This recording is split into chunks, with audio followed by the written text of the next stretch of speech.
ਹੁਣ ਅਸੀਂ ਗੱਲ ਕਰਦੇ ਹਾਂ ਕੰਪਿਊਟਰ ਰਿਪੇਅਰ ਤੇ ਮੇਨਟੇਨੈਂਸ ट्रेड के संबंधी टैक्नीकल जानकारियों बारे।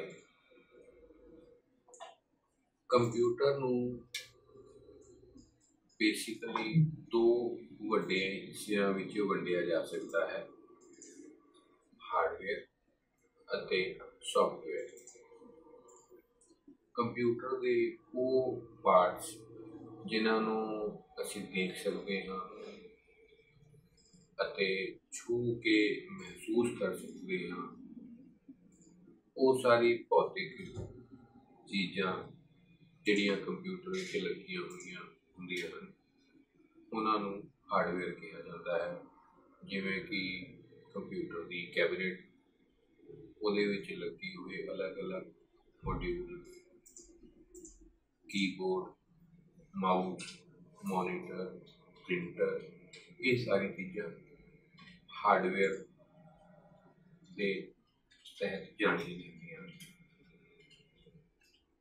कंप्यूटर विच स्टोर होए या कितों कॉपी करके कंप्यूटर की हार्ड डिस्क से स्टोर किए हुए या टाइप करके सेव किए हुए डेटा, इंफॉर्मेशन या प्रोग्राम नूं सॉफ्टवेयर कहा जाता है। इत्थे ध्यान देने वाली गल ये है कि हार्ड डिस्क जिस दे विच असी कोई भी डेटा या इंफॉर्मेशन कॉपी की है या स्टोर की है, सेव की है, वो अपने आप एक हार्डवेयर डिवाइस है। जदों कि उसके कितों भी कॉपी किया होया या टाइप करके सेव किया होया कोई फाइल, डेटा, गाने, गेम्स, वो सब सॉफ्टवेयर कहलाते हैं। कि कंप्यूटर नूं असेंबल करने वास्ते अलग अलग तरह के हार्डवेयर मॉड्यूल्स नूं इंटरकनैक्ट किया जाता है। ये सारे मॉड्यूल आपस विच केबल्स के राही जुड़े हुए होंदे हन ते इन्हां दे उपर अलग अलग तरह के कनैक्टर होंदे हन जिन्हां नूं इंटरफेस भी कहा जाता है। कंप्यूटर असेंबल करन दे दौरान सब तो पहला ते महत्वपूर्ण काम है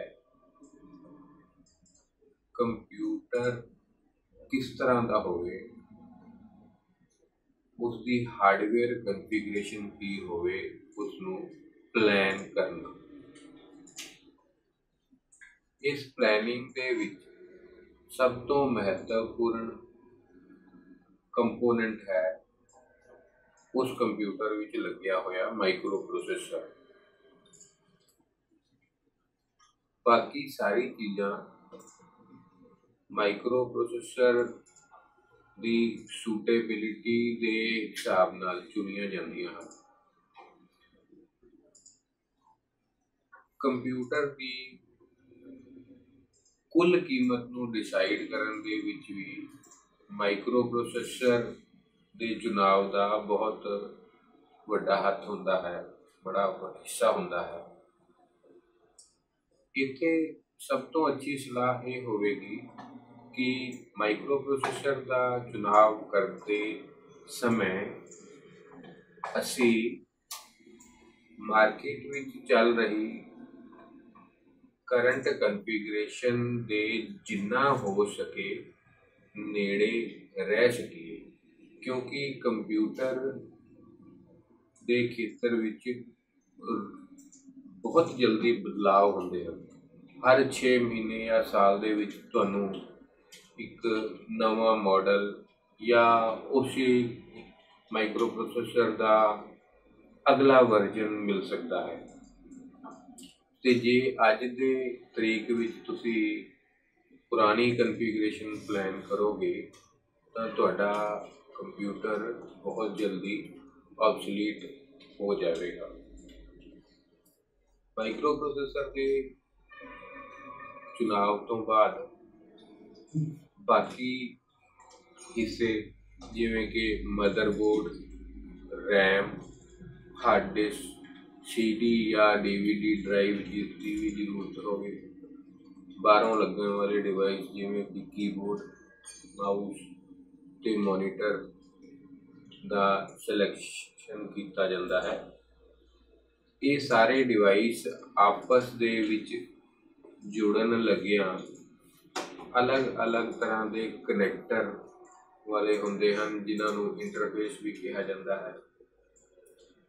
ਮਦਰਬੋਰਡ ਇਹਨਾਂ ਸਾਰੇ ਮੋਡਿਊਲਸ ਦਾ ਜਾਂ ਹਿੱਸਿਆਂ ਦਾ ਇੱਕ ਕਾਮਨ ਜੰਕਸ਼ਨ ਪੁਆਇੰਟ ਹੁੰਦਾ ਹੈ, ਕਿਉਂਕਿ ਆਮ ਤੌਰ 'ਤੇ ਇਹਨਾਂ ਸਾਰੇ ਡਿਵਾਈਸਿਸ ਦਾ ਜਿਹੜਾ ਕੰਟਰੋਲ ਇਲੈਕਟ੍ਰੋਨਿਕ ਸਰਕਿਟ ਹੁੰਦਾ ਹੈ ਉਹ ਮਦਰਬੋਰਡ ਦੇ ਵਿੱਚ ਹੀ ਬਣਿਆ ਹੁੰਦਾ ਹੈ। ਕੰਪਿਊਟਰ ਦੇ ਅਲੱਗ-ਅਲੱਗ ਹਿੱਸਿਆਂ ਜਿਵੇਂ ਕਿ ਮਦਰਬੋਰਡ, CD, DVD ਡਰਾਈਵਸ ਤੇ ਹੋਰ ਇਲੈਕਟ੍ਰੋਨਿਕ ਸਰਕਿਟਸ ਨੂੰ ਜ਼ਰੂਰਤ ਦੇ ਅਨੁਸਾਰ DC ਸਪਲਾਈ ਦੇਣ ਲਈ ਇੱਕ ਵਿਸ਼ੇਸ਼ ਤਰ੍ਹਾਂ ਦੀ ਪਾਵਰ ਸਪਲਾਈ, ਜਿਸ ਨੂੰ ਸਵਿਚ ਮੋਡ ਪਾਵਰ ਸਪਲਾਈ ਜਾਂ ਸੰਖੇਪ ਵਿੱਚ SMPS ਵੀ ਕਹਿੰਦੇ ਨੇ, ਉਹ ਵੀ CPU ਬਾਕਸ ਦੇ ਵਿੱਚ ਲੱਗੀ ਹੁੰਦੀ ਹੈ। ਇਸ ਪਾਵਰ ਸਪਲਾਈ ਨੂੰ ਇਨਪੁਟ ਦੇ ਤੌਰ 'ਤੇ ਸਾਡੇ ਘਰਾਂ ਜਾਂ ਦਫ਼ਤਰਾਂ ਵਿੱਚ ਉਪਲਬਧ 220 ਵੋਲਟ AC ਦਿੱਤੀ ਜਾਂਦੀ ਹੈ ਤੇ ਆਊਟਪੁੱਟ ਵਾਲੀ ਸਾਈਡ ਸਾਨੂੰ ਹਰ ਇੱਕ ਡਿਵਾਈਸ ਦੇ ਹਿਸਾਬ ਨਾਲ ਅਲੱਗ-ਅਲੱਗ ਤਰ੍ਹਾਂ ਦਾ ਕਨੈਕਟਰ ਤੇ ਉਸ ਕਨੈਕਟਰ ਦੇ ਵਿੱਚ ਉਸ ਡਿਵਾਈਸ ਦੇ ਜ਼ਰੂਰਤ ਦੇ ਹਿਸਾਬ ਦੇ DC ਵੋਲਟੇਜਸ ਮਿਲਦੇ ਹਨ। ਇੱਕ ਵਧੀਆ ਅਤੇ ਸਫੀਸ਼ੀਐਂਟ ਵੋਲਟੇਜ ਵਾਲੀ ਪਾਵਰ ਸਪਲਾਈ ਦਾ ਚੁਣਾਵ ਵੀ ਪਲੈਨਿੰਗ ਦਾ ਇੱਕ ਜ਼ਰੂਰੀ ਹਿੱਸਾ ਹੈ, ਕਿਉਂਕਿ ਘਟੀਆ ਜਾਂ ਘੱਟ ਵੋਲਟੇਜ ਦੀ ਪਾਵਰ ਸਪਲਾਈ ਹੋਣ ਨਾਲ ਕੰਪਿਊਟਰ ਦੇ ਜਲਦੀ ਖਰਾਬ ਹੋਣ ਦਾ ਅੰਦੇਸ਼ਾ ਬਣਿਆ ਰਹਿੰਦਾ ਹੈ ਜੇ ਉਸ ਨੂੰ ਜ਼ਿਆਦਾ ਲੰਬੀ ਦੇਰ ਤੱਕ ਪ੍ਰਯੋਗ ਵਿੱਚ ਲਿਆਇਆ ਜਾਵੇ। ਕੰਪਿਊਟਰ ਦੇ ਲਈ ਹਾਰਡਵੇਅਰ ਡਿਵਾਈਸਿਸ ਜਾਂ ਹਾਰਡਵੇਅਰ ਮੋਡਿਊਲ ਖਰੀਦਦੇ ਸਮੇਂ ਇਸ ਗੱਲ ਦਾ ਵੀ ਧਿਆਨ ਰੱਖਣਾ ਬਹੁਤ ਜ਼ਰੂਰੀ ਹੁੰਦਾ ਹੈ ਕਿ ਉਹ ਹਾਰਡਵੇਅਰ ਪਾਰਟਸ ਜਿੱਥੋਂ ਤੁਸੀਂ ਲੈ ਰਹੇ ਹੋ ਕਿਸੇ ਵਾਰੰਟੀ ਦੇ ਤਹਿਤ ਕਵਰ ਹੁੰਦੇ ਹਨ ਜਾਂ ਨਹੀਂ, ਕਿਉਂਕਿ ਅਲੱਗ-ਅਲੱਗ ਮੈਨੂਫੈਕਚਰਰ ਆਪਣੇ ਬਣਾਏ ਹੋਏ ਡਿਵਾਈਸਿਸ ਦੀ ਅਲੱਗ-ਅਲੱਗ ਟਾਈਮ ਦੀ ਗਾਰੰਟੀ ਜਾਂ ਵਾਰੰਟੀ ਦਿੰਦੇ ਹਨ। ਵਾਰੰਟੀ ਦੀ ਡਿਊਰੇਸ਼ਨ ਜ਼ਿਆਦਾ ਹੋਣ 'ਤੇ ਤੁਸੀਂ ਜਾਂ ਤੁਹਾਡਾ ਗ੍ਰਾਹਕ ਵੀ ਕਾਫੀ ਸਮੇਂ ਲਈ ਹਾਰਡਵੇਅਰ ਸੰਬੰਧੀ ਰਿਪੇਅਰ ਤੋਂ ਨਿਸ਼ਚਿੰਤ ਰਹਿ ਸਕਦਾ ਹੈ। ਕੰਪਿਊਟਰ ਅਸੈਂਬਲ ਕਰਨ ਲੱਗਿਆਂ ਜਾਂ ਬਾਅਦ ਵਿੱਚ ਉਸ ਨੂੰ ਕਿਸੇ ਰਿਪੇਅਰ ਜਾਂ ਹੋਰ ਕਾਰਨ ਵਾਸਤੇ ਅਗਰ ਤੁਸੀਂ ਖੋਲ ਕੇ ਹੈਂਡਲ ਕਰਦੇ ਹੋ ਤਾਂ ਉਸ ਸਮੇਂ ਸਟੈਟਿਕ ਚਾਰਜ ਦਾ ਧਿਆਨ ਰੱਖਣਾ ਵੀ ਬਹੁਤ ਜ਼ਰੂਰੀ ਹੈ। ਸਟੈਟਿਕ ਚਾਰਜ ਸਾਡੇ ਸਰੀਰ ਜਾਂ ਕੱਪੜਿਆਂ 'ਤੇ ਇਕੱਤਰ ਹੋਇਆ ਉਹ ਵੋਲਟੇਜ ਹੈ ਜੋ ਕੰਪਿਊਟਰ ਦੇ ਸੈਂਸਿਟਿਵ ਪਾਰਟਸ ਨੂੰ ਛੂਹਣ 'ਤੇ ਉਹਨਾਂ ਨੂੰ ਖਰਾਬ ਕਰ ਸਕਦਾ ਹੈ।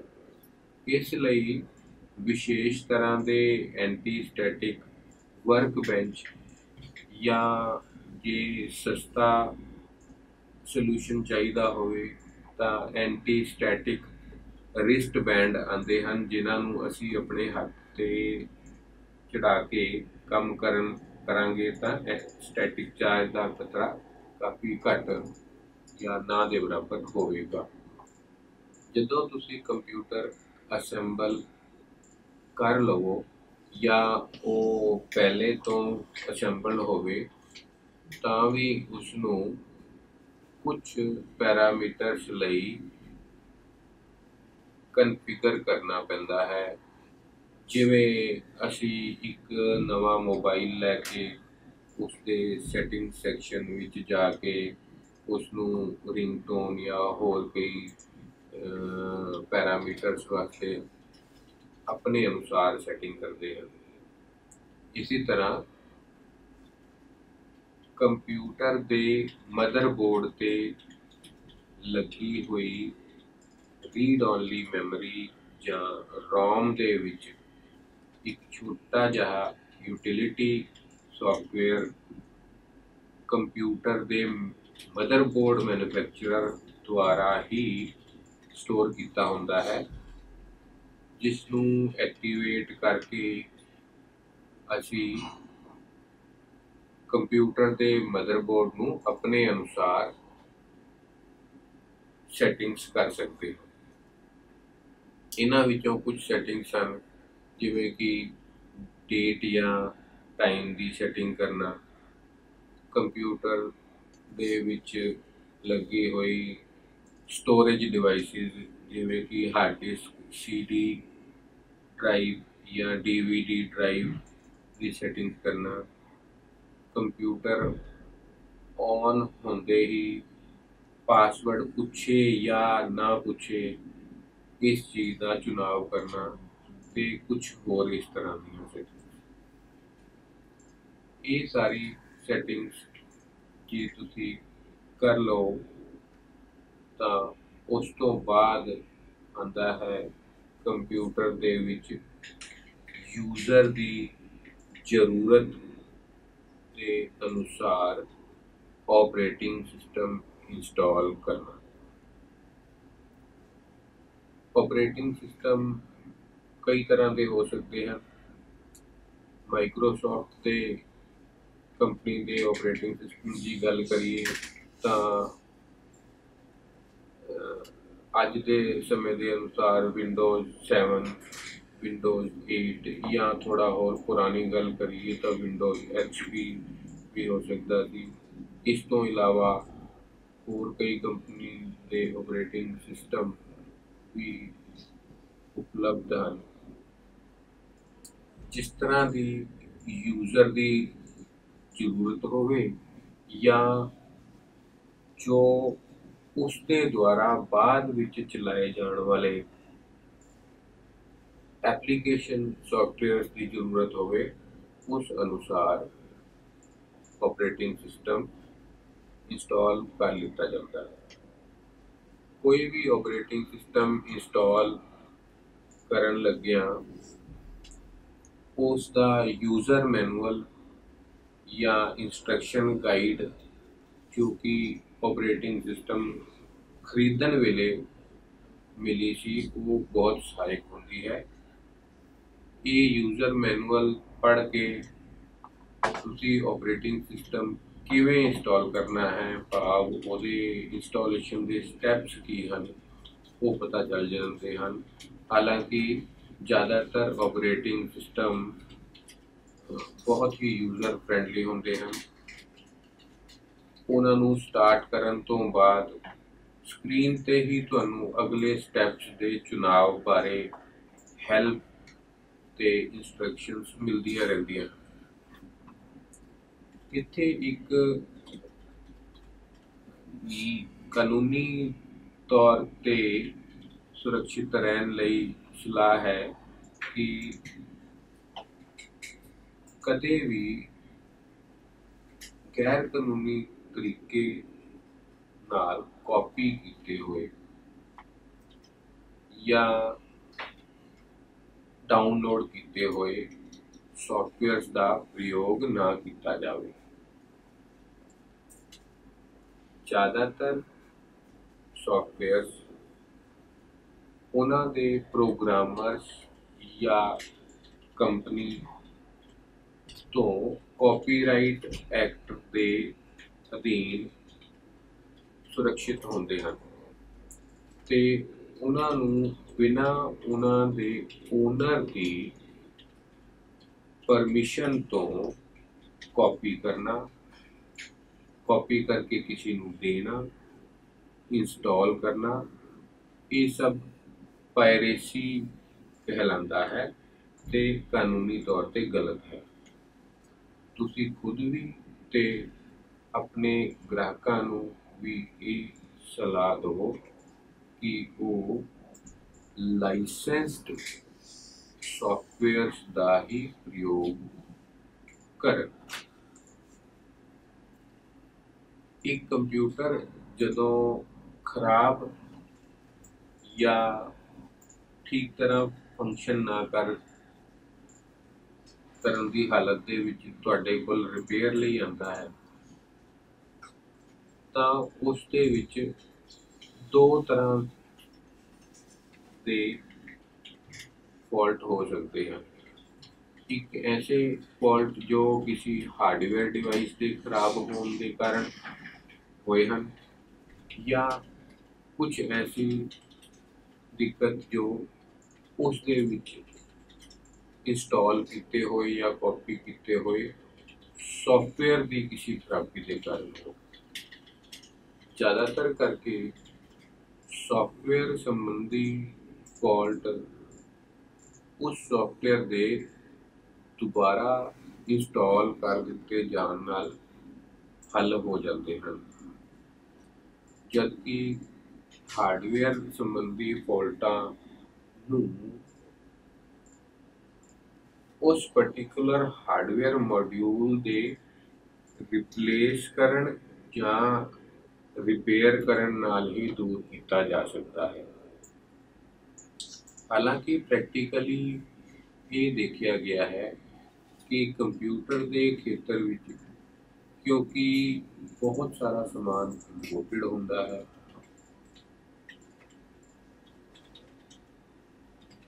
मैन्युफैक्चरिंग टेक्नोलॉजी इस तरह की हो गई है कि PCBs मल्टी लेयर्ड होंदियां, उन्हां ते लगे हुए कंपोनेंट बहुत ही बारीक SMD कंपोनेंट होंदे हैं।